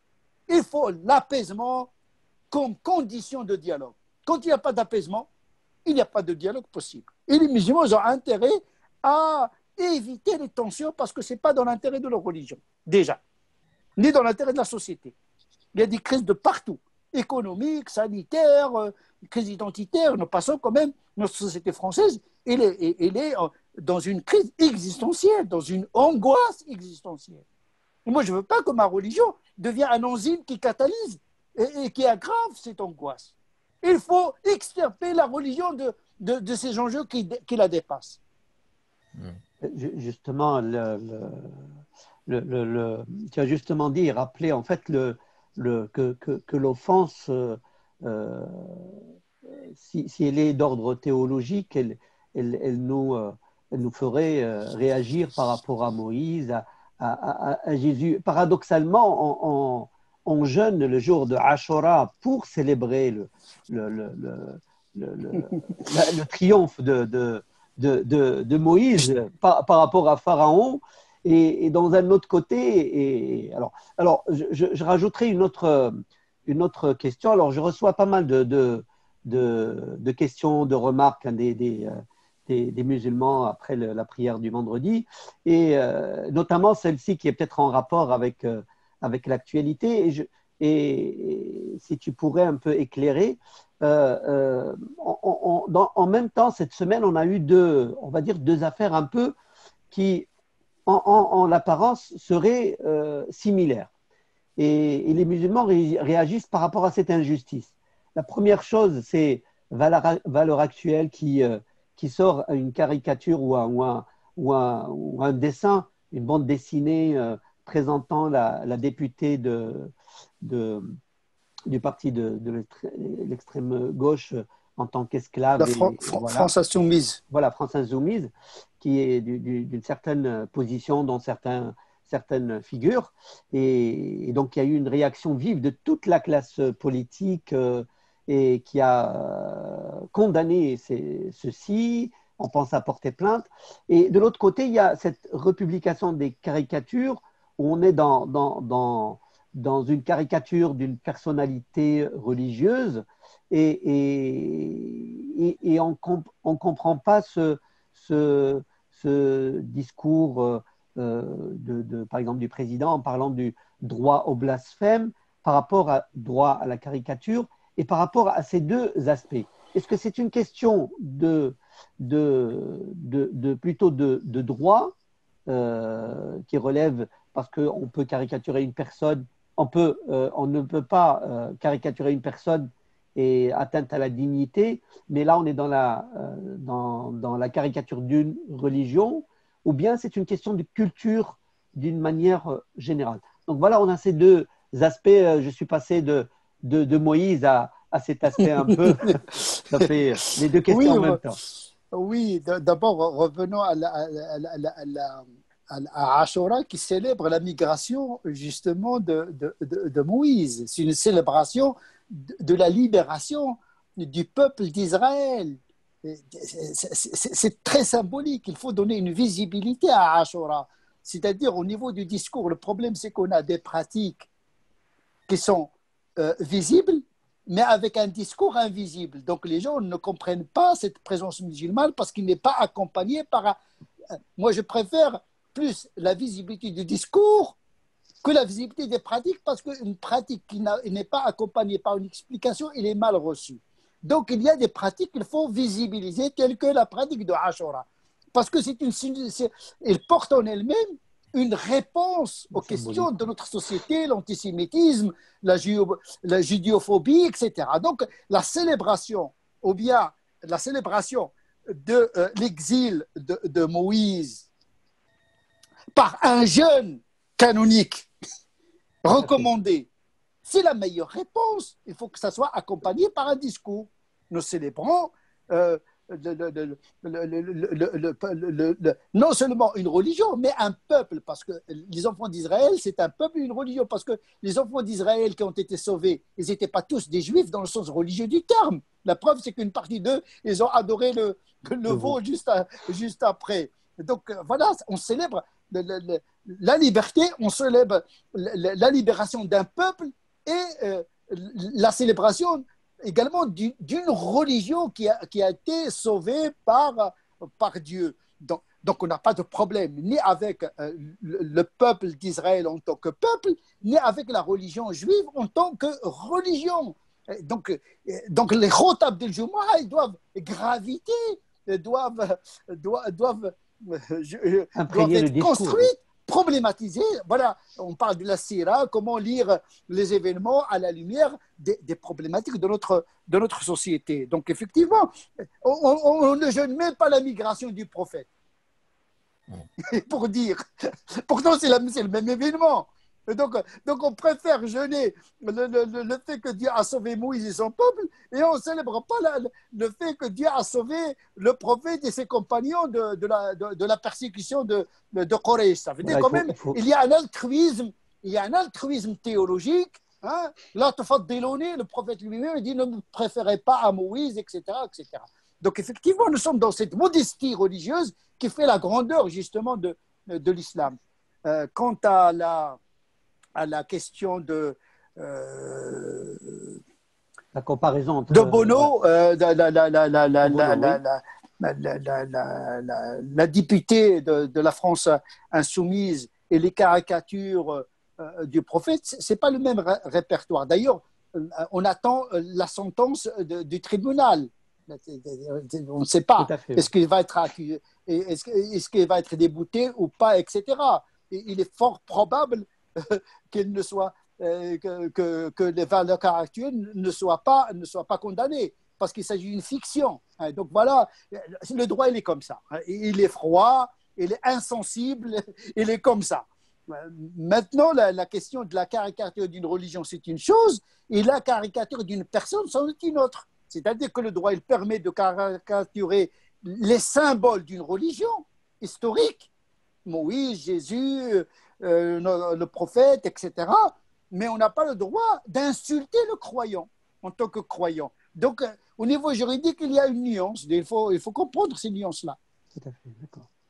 Alors, si je poursuis dans ce raisonnement, cher Tarq, au-delà du droit, de la liberté d'expression, etc., on vit quand même dans une société assez tendue. Il y a beaucoup de tensions dans la société française. Pourquoi on ne prend pas en compte justement la stabilité, l'harmonie, le vivre ensemble? Pourquoi c'est cette entre guillemets liberté d'expression, c'est-à-dire on va dans ce sens, quitte à faire exploser justement cette harmonie de la société, ce vivre ensemble. Il faut faire un peu d'histoire. La France a toujours été une société de guerre civile. Plus vous devenez français, plus ça devient problématique. François Burga nous a dit on est des râleurs, il faut qu'on reste des râleurs. Ah non, le problème, les musulmans pensent plus ils vont devenir français, plus ils vont accepter. Vous savez, on dit toujours que les Français ne s'aiment pas. C'est Maurras qui disait ça. Il y a toujours deux France. Il y avait la France catholique et la France protestante, la guerre des religions. Puis la France catholique et la France laïque. Et aujourd'hui, il y a la France laïque et la France islamique. Il y a toujours ce clivage au niveau idéologique. Il faut éviter cette confrontation, tout simplement. Ce sont des mécanismes qui traversent en profondeur la société française. Ne pas connaître cette histoire particulière de la France, c'est tomber dans un piège. Il faut éviter, il faut éviter la confrontation. Ce n'est pas dans l'intérêt des musulmans, ni dans l'intérêt de l'islam. Ce n'est pas une défaite, c'est une sagesse. C'est Sulh al-Hudaybiyah. Le prophète, dès qu'il s'agit de liberté, de sérénité, même si cela peut s'accomplir aux dépens d'autres musulmans, parce que Sulh al-Hudaybiyah, il a porté préjudice à une partie des musulmans. Donc, le théoricien, l'intellectuel, le savant musulman, il doit être un visionnaire. Il doit voir les choses dans l'épaisseur de l'histoire et pas tomber dans le piège du présentisme. Et donc, moi, je pense que les musulmans, s'ils peuvent éviter la confrontation, c'est mieux pour eux. Alors, il y a une phrase qui a été reprise justement par rapport à ça, une phrase où tu disais, tu l'as d'ailleurs citée dans cette émission, la caricature fait partie de notre culture, donc il faut la prendre en tant que telle. Mais on l'a évoqué tout à l'heure, ça fait un poids sur le musulman fervent, etc. Donc, comment, j'allais dire, désamorcer cette colère d'un point de vue en donnant des arguments, parce que cette catégorie de personnes est plus réceptive à des arguments théologiques, expliquer les choses pour les apaiser, pour dire que voilà, c'est la liberté, c'est comme ça, il faut. C'est la réponse, et il est donné par Dieu lui-même. Kafaynak al-mustahzi'in. C'est même pas notre. C'est une question qui nous dépasse. C'est efficace. La réponse, il vient du ciel d'une certaine manière. À un moment donné, il faut laisser Dieu faire son œuvre. Il ne faut pas tout faire par soi-même. Il y a des choses qu'on peut faire par nous-mêmes. Il y a des choses qui nous dépassent. Il faut avoir l'humilité de ne pas vouloir résoudre tous les problèmes. Par contre, il peut y avoir une fausse piété. Moi, je pense que s'il y a une indignation, c'est l'indignation contre des gens qui commettent des crimes au nom justement de Dieu et de son prophète. C'est ça l'indignation. C'est l'indignation contre Kouachi, contre des gens qui tuent des innocents. Parce qu'un non-croyant, lui, il a le droit de blasphémer. Le blasphème ne concerne que les musulmans. De toute façon, la question du blasphème, c'est une notion un peu catholique, un peu. Nous, on dit Ridda, l'apostat. Il a quitté la religion. Maintenant, une fois qu'il a quitté la religion, il est libre de caricaturer, etc. Tant qu'il ne m'insulte pas en tant que citoyen, ou bien il montre. Tant qu'on est dans le droit positif. Il y a un prix à payer de toute façon. Il y a un prix à payer. Quand il y a des imams, par exemple, dans le manbar, qui ridiculisent, qui, à la limite, des insultes et des autres, des juifs, des chrétiens, etc. Mais à un moment donné, il faut être. Moi, je pense que notre problème ne vient pas de la société. Notre problème vient. Bien, il faut hiérarchiser les problèmes. Moi, mon problème, c'est avec moi-même. J'ai des équations que je n'ai pas encore résolues. J'ai un problème que je n'ai pas encore résolu avec moi-même. Et donc, il ne faut pas sous-traiter les problèmes à l'extérieur alors que le problème, il est à l'intérieur. Vous croyez que si on donne la liberté aux musulmans, ils vont s'entendre entre eux? Le terrorisme a tué plus de musulmans que de non-musulmans. L'intolérance du musulman a tué plus de musulmans que de non-musulmans. Cherchez l'erreur. Moi, j'ai vécu une expérience ici à Bordeaux. Heureusement qu'il y a un droit en France.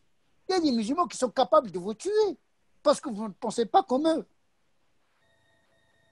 Et donc, l'indignation, il faut qu'elle soit gérée par la théologie et l'éthique et le droit. Oui, on a le droit d'être indigné. Je ne dis pas que il y a des musulmans qui sont indignés, plus ou moins de manière très, très forte, etc. Parce que quand on parle des musulmans, on parle de qui? Il y a des gens qui créent une communauté virtuelle et qui commencent à parler au nom de cette communauté virtuelle qui se sont imaginés. C'est ça le problème. Le syndrome de la première rangée, sauf l'awwal. L'imam, dès qu'il monte sur la chaire, il regarde. Donc, on va dire, le discours religieux, il est confisqué par la première rangée, ou bien les associations engagées, les militants. Mais attention, tous les musulmans ne sont pas militants, tous les musulmans ne sont pas engagés, tous les musulmans ne sont pas très pratiquants, tous les musulmans n'ont pas ce sentiment d'être indignés, etc. Pourquoi essentialiser les musulmans? Mais on peut parler au nom d'une religion, par contre. Voilà, c'est ce que fait dans une religion. Mais un religieux qui prend la place d'un pouvoir politique pour représenter une communauté, on n'est plus dans l'imama, on est dans le khilafa, on est dans un autre répertoire. Je vais défendre une communauté. De quoi je me mêle? Moi, j'informe sur une religion. J'informe les musulmans et les non-musulmans. Donc, il y a un problème du statut des institutions religieuses. Est-ce qu'ils sont communautaristes, des syndicats, ou bien des partis politiques, ou bien ce sont des institutions religieuses? Il y a un problème à régler à ce niveau-là. L'Église catholique, elle a fait bien ce travail-là. Il y a l'Église, le prêtre qui parle de la religion. Il y a les catholiques qui sont engagés dans la politique en tant que citoyens. Ils ne parlent pas au nom de leur religion. Ils vivent leur foi dans la pratique, mais ils ne parlent pas de la religion. Nous, on trouve l'imam qui parle de la théologie, qui parle de la politique, qui parle de l'économie, etc. On confond les répertoires. Maintenant que chacun reste à sa place. Un imam, il doit apaiser les musulmans et les non-musulmans en même temps.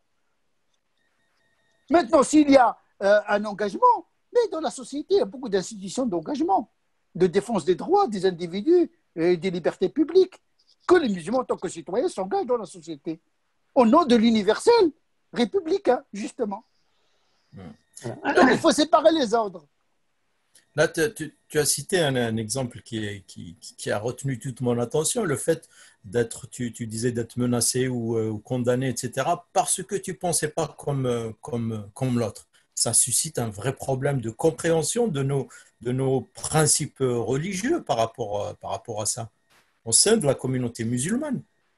Écoutez, il faut dire la vérité, que ce soit le musulman lambda ou des religieux ou des activistes musulmans, malheureusement, nous souffrons d'une mauvaise morale. Il y a un problème moral. Nous souffrons d'akhlaq. Nous pensons que le fiqh va résoudre le problème de la morale. Nous avons réduit la morale au fiqh. Non, la morale est dans le fiqh et en dehors du fiqh. Le problème, c'est qu'on pense qu'en faisant des enseignements, des matières de fiqh, on va régler le problème de la morale. Mais la morale, elle échappe au fiqh. C'est khiyarukum fil jahiliya, khiyarukum fil islam. De toute façon, la morale, elle obéit à l'éducation, à l'enseignement, au niveau intellectuel, à la culture, à l'urf. Nous souffrons d'un manque de morale, de civilisation. Non, il y a beaucoup de gens qui ne sont pas civilisés. Mais ils sont capables de tuer au nom d'un verset, au nom d'un avis canonique. Ils sont capables de créer une rupture entre les gens par un ra'i fiqhi, par un avis canonique. Ils pensent que le canonisme, le fiqh, il va résoudre le problème des musulmans. Barakallahu fik, Cheikh Tariq, nous arrivons un petit peu au terme de cette première émission, je dirais, parce que nous avons abordé tellement de sujets qu'il faudrait en prendre un par un, puis approfondir un peu le sujet. Ce qui ressort un petit peu, et je te laisserai le mot de la fin, c'est qu'il faudrait peut-être qu'on pousse, qu'on essaie nous-mêmes de rendre un sens à nos pratiques et mettre un peu de théologie, rendre une intelligence dans notre pratique et avec une compréhension justement intelligente partant de notre théologie et avoir à partir de là, avoir une morale et une éthique qui permet justement de vivre avec une approche paisible et sereine de sa foi. Le mot de la fin, Cheikh Tariq. Écoutez, le mot de la fin, c'est un conseil que je me donne à moi-même et à mes coreligionnaires. Un appel à une exigence intellectuelle très forte, une exigence spirituelle, avec une connexion sincère avec le divin à travers les pratiques spirituelles, la prière, le jeûne, le dhikr, etc. Et puis une exigence morale, une triple exigence. C'est un chemin très dur et très difficile, mais il est inévitable. La solution, elle n'est pas facile. C'est la morale, la vertu, et cela passe par le djihad. Le djihad, l'effort, l'ijtihad ou le djihad. الاجتهاد من الناحية الفكرية والجهاد من الناحية الروحية والأخلاقية. L'ijtihad au niveau intellectuel et le djihad comme effort spirituel et moral. Moi, je pense qu'il faut être exigeant envers nous-mêmes avant d'entrer dans une revendication des droits concernant la société. Il faut élever nos coreligionnaires sur le sentiment de la responsabilité au lieu de les culpabiliser. Barakallahu fik, Cheikh Karim. Il a conclu, Cheikh Tariq, on n'a rien à rajouter. Ce n'est pas une conclusion, c'est une introduction en réalité. Introduction à quelque chose. Barakallahu fikum, frère Karim, Cheikh Tariq, pour avoir répondu à à cette invitation. Le sujet n'est pas simple et n'est pas facile à aborder en une heure. Il n'est pas temps, épuisé non plus. Voilà, il n'est pas épuisé non plus. Donc, je remercie nos chers téléspectateurs d'avoir suivi cette émission. Alors, n'hésitez pas justement pour compléter, continuer peut-être dans d'autres, élargir le débat à travers vos commentaires, bien sûr constructifs, pour aller un peu de l'avant et essayer de comprendre ce cheminement et cette pensée pour avoir justement une pratique intelligible qui a du sens et qui nous apporte justement une paix et aussi une paix avec dans notre société. Barakallahu fikum, merci de nous avoir suivis et on se retrouve dans une prochaine émission, Inch'Allah. Salam alaikum wa rahmatullahi ta'ala wa barakatuh.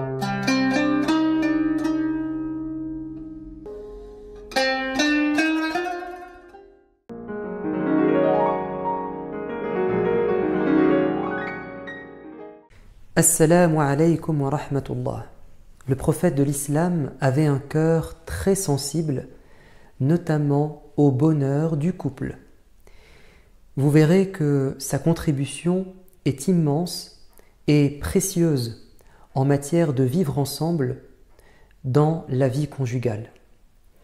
Lui-même a eu une vie maritale, conjugale extrêmement riche. Il était inspiré par Dieu, il était un modèle et un exemple, aussi en tant que mari. Tout d'abord, le prophète a recommandé aux gens de faire un bon départ, c'est-à-dire de faire les bons choix pour se marier. Il a dit par exemple, et c'est une parole que nous connaissons, généralement, quand on souhaite se marier, on le fait d'après 4 critères. Et il s'adresse aux hommes. Vous choisissez une femme, dit-il, pour sa beauté. Parfois, c'est sa richesse qui vous importe. Parfois, c'est sa réputation. C'est une femme de bonne famille. Et il vous arrive de choisir une femme pour sa religion, c'est-à-dire son comportement et sa foi.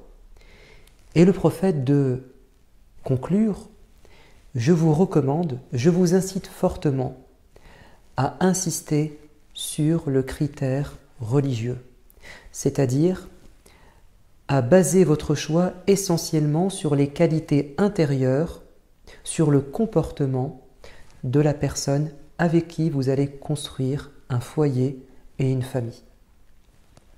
Effectivement, parce que ce qui nous rend heureux, ce n'est pas d'avoir de l'argent, ce n'est pas d'avoir une famille réputée. Non, on ne vit pas essentiellement dans sa vie de couple avec la famille de la fille ou du garçon, mais avec l'individu. On peut très bien être à l'aise au niveau matériel, confortable au niveau économique, mais pourtant être privé d'un bonheur. Donc, c'est vrai, le prophète a raison, nous devons insister dans notre sélection, dans nos critères de jugement, sur ce qui est fondamental et qui fait ce qu'est une personne. C'est son fort intérieur, ses qualités spirituelles, ses qualités morales. Il a également donné comme conseil à Fatima bint Qais, cette femme qui avait été demandée en mariage par 2 hommes, il lui a dit: je te conseille de ne pas épouser ces 2 personnes, parce que l'un est fauché, il n'a pas d'argent, et donc tu t'engages dans des difficultés financières. Alors, c'est un choix, peut-être qu'il a les qualités suffisantes pour supporter cette épreuve, mais je tiens à te prévenir. Tandis que Abu Jahm, c'est quelqu'un qui ne fait jamais descendre le bâton de son épaule. C'est une image qui signifie soit qu'il voyage souvent, ce sera un mari absent, ou bien qu'il est violent. Et il va lui recommander d'épouser plutôt Zayd ibn Haritha. Le prophète alayhi salatu wassalam a dit à l'un de ses compagnons qui lui avait annoncé la bonne nouvelle qu'il avait choisi une femme pour l'épouser, il lui a dit: est-ce que tu as pris le temps de la voir? Il a dit: non, je n'ai pas pris le temps de la voir. C'était un mariage peut-être d'intérêt, il l'avait choisi pour sa réputation, il lui a dit non, non, va l'admirer car cela sera plus prompt, cela vous permettra d'avoir des affinités entre vous. Le fait qu'il y ait quand même une attirance physique, ça augmente les chances que vous soyez heureux. Donc c'est un juste milieu. On met comme critère supérieur et principal les qualités intérieures de la personne, mais on n'oublie pas que certains paramètres contribuent au bonheur.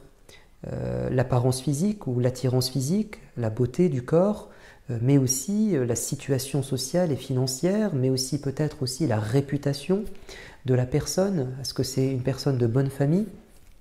Mais ne confondons pas les priorités. Voilà le sens principal de ces recommandations prophétiques. Le bon départ, c'est aussi de s'engager dans cette vie de couple librement. Tous les contrats dans notre religion se fondent sur le consentement mutuel des deux parties. Ainsi, lorsqu'une femme a dit au messager de Dieu « Mon père veut m'obliger à épouser son cousin pour une histoire d'honneur ou de famille, et je ne suis pas consentante. » Il lui a dit « Mais je te conseille quand même de faire plaisir à ton père. Sous-entendu, ton père t'aime et il t'a choisi quelqu'un de bien, ou bien n'entre pas en conflit avec ton père. » Et elle a dit « Non, prophète, ça ne me suffit pas, ça ne me convient pas, je ne veux pas, je refuse totalement. » Et le prophète lui redonnera le même conseil et elle lui objectera le même refus. Et il lui dira « On ne peut pas t'obliger. » Et elle dira à ce moment au prophète « J'accepte. » Elle lui dira « Si j'ai refusé puis j'ai accepté, c'est parce que je n'ai voulu simplement que t'entendre dire et que les pères sachent qu'ils n'ont pas le droit de forcer leur fille à épouser celle qu'elle ne désire pas. » Et le messager de Dieu lui a donné raison. Donc ça signifie que le prophète était là pour aider les couples à faire un bon départ. Bon, ce n'est pas fini, ce n'est que le départ. Il y a évidemment une durée à assurer. Et donc là, nous allons entrer dans les conseils dans la vie de couple en tant que tel.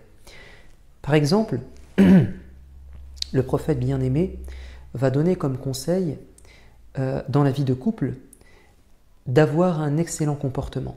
En disant par exemple aux hommes en particulier, le meilleur croyant, c'est celui qui a le meilleur comportement avec sa femme, avec sa famille. Et je suis le meilleur avec ma famille.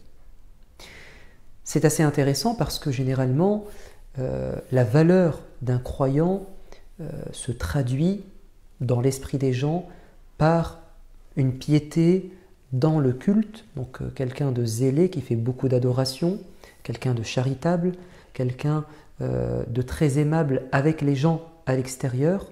Mais là, vous avez un critère qui relève de l'intimité dans la vie de couple, c'est-à-dire celui qui est capable d'être aussi bon à l'extérieur qu'à l'intérieur, ou plutôt à l'intérieur qu'à l'extérieur. Donc il ne s'agit pas d'avoir un double visage, un double discours, un double comportement, d'être admirable en public et d'être exécrable en privé.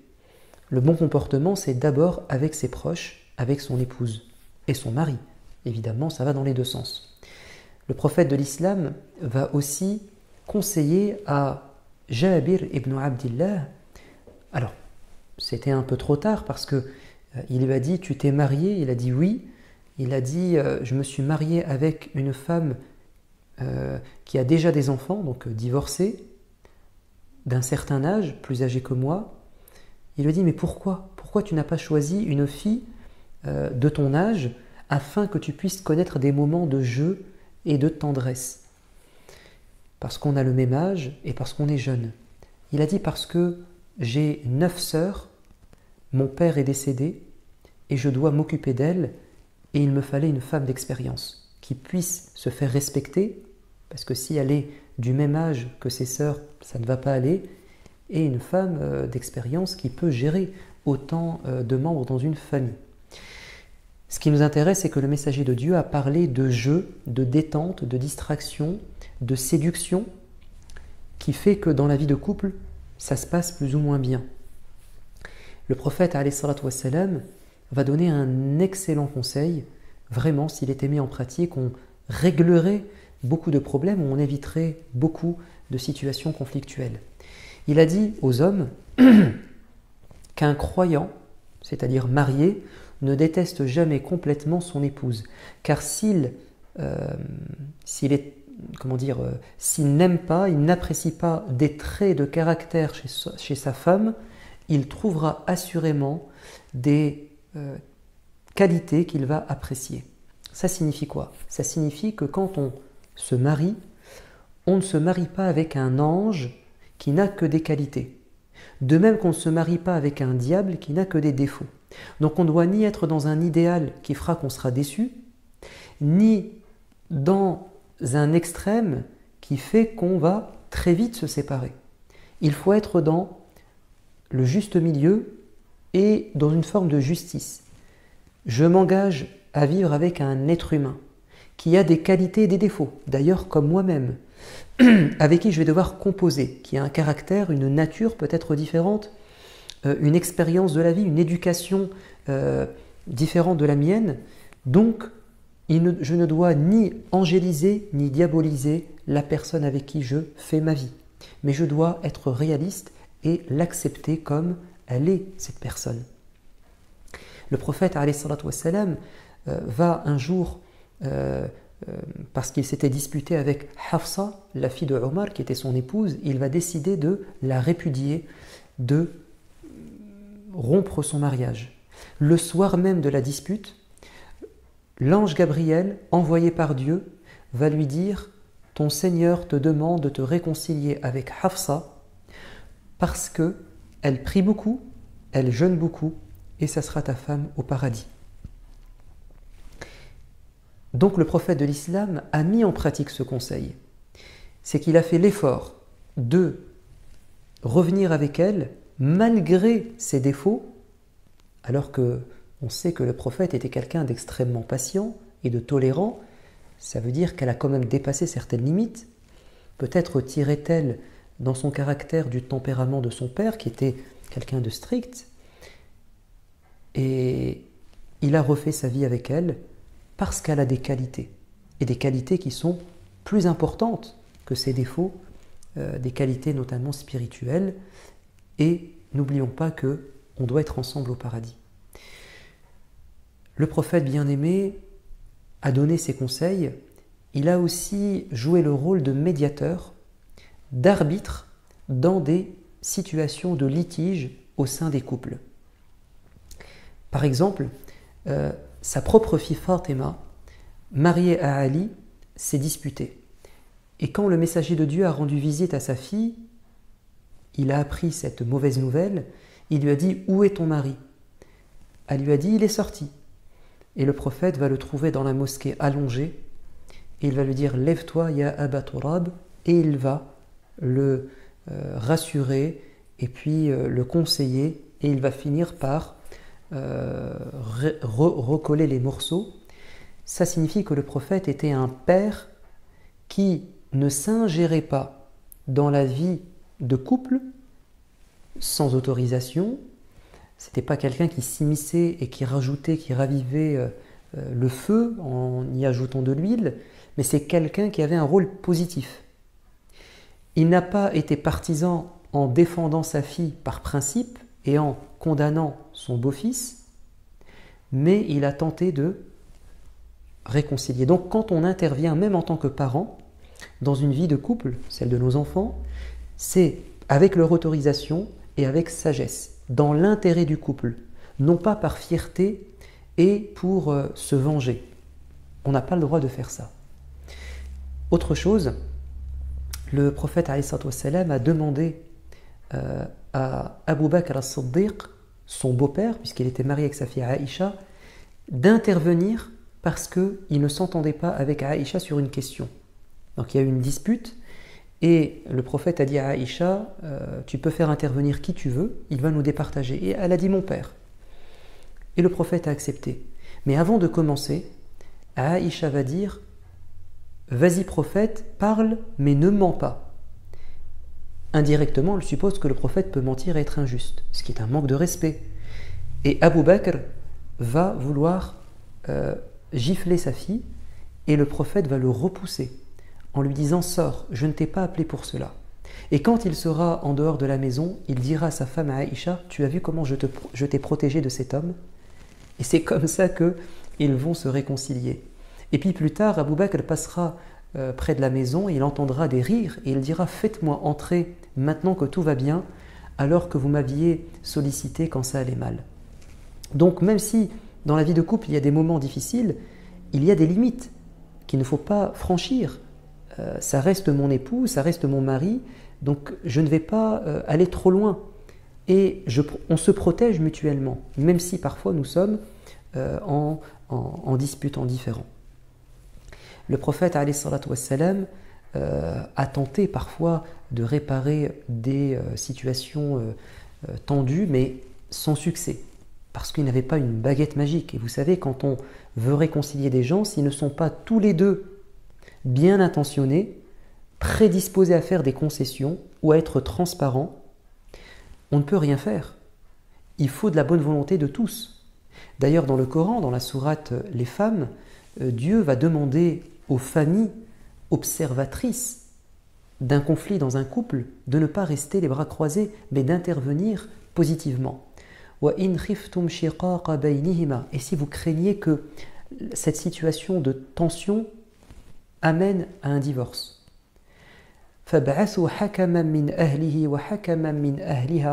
vous essayez de trouver un médiateur, un arbitre du côté de la femme, de la famille de l'homme, de la famille de la femme. Si tous les deux sont bien intentionnés et veulent une solution, Dieu fera aboutir la réconciliation. Alors qui sont ces deux personnes? Certains disent ce sont les deux réconciliateurs, les deux médiateurs des deux familles. D'autres disent c'est le couple. En réalité, c'est tout le monde. Donc le prophète de l'islam a essayé parfois, mais il n'a pas pu. Comme Barira, qui a décidé de se séparer de son mari, parce qu'elle avait été affranchie, elle était maintenant une femme libre, son mari était encore un serviteur, et elle a dit « Je ne veux pas rester avec un homme qui n'est pas de ma condition sociale, j'ai évolué ». Pourtant, son mari, Mourith, je crois, il était amoureux d'elle, et il la suivait dans la rue en pleurant, en lui disant « S'il te plaît, reviens avec moi ». Et le prophète disait « Je suis étonné de ce couple, de voir quelqu'un qui est si attaché à sa femme, et pourtant ça ne fonctionne pas ». Et il avait dit à Barira, repars avec ton mari. Elle a dit, est-ce que tu me l'imposes, tu me le demandes en tant que prophète, je dois obéissance, ou bien tu es un simple intercesseur? Il dit non, c'est juste une initiative de ma part, une tentative de réconciliation. Elle a dit, je ne veux pas rester avec lui. Le prophète, alayhi salatu wassalam, parfois gérait des divorces, comme cette femme qui a dit, je veux divorcer de mon mari, et il lui a dit, écoute, dans ce cas-là, tu lui rends sa dot. Et elle a dit, je lui rends sa dot, son jardin. Voilà. Donc il gérait aussi des divorces, il faisait en sorte que tout se passe du mieux possible.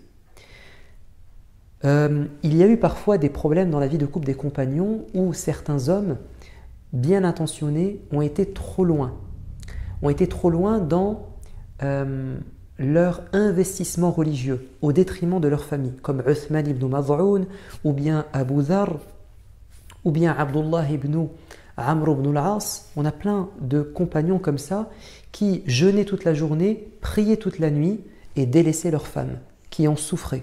Et le prophète est intervenu dans tous ces couples pour dire aux hommes, certes, c'est bien d'adorer Dieu, mais ne donnez pas tout votre temps dans l'adoration, parce qu'il fait partie de l'adoration et de l'obéissance à Dieu d'être bon avec sa femme. Et donc, à chacun son droit. Et c'est comme ça qu'il a réussi à pousser des hommes à revenir dans le juste milieu et l'équilibre entre l'investissement religieux et assumer sa responsabilité de mari. Il y aurait beaucoup de choses à dire, mais vous avez compris l'essentiel du message. Le cœur du prophète était sensible au bonheur du couple. Il était là pour conseiller, il était là pour accompagner, il était là pour trancher dans les litiges. Que Dieu lui fasse miséricorde et qu'il accorde à chacun d'entre nous la stabilité, la sérénité dans la vie de couple. Wassalamu alaikum wa rahmatullah.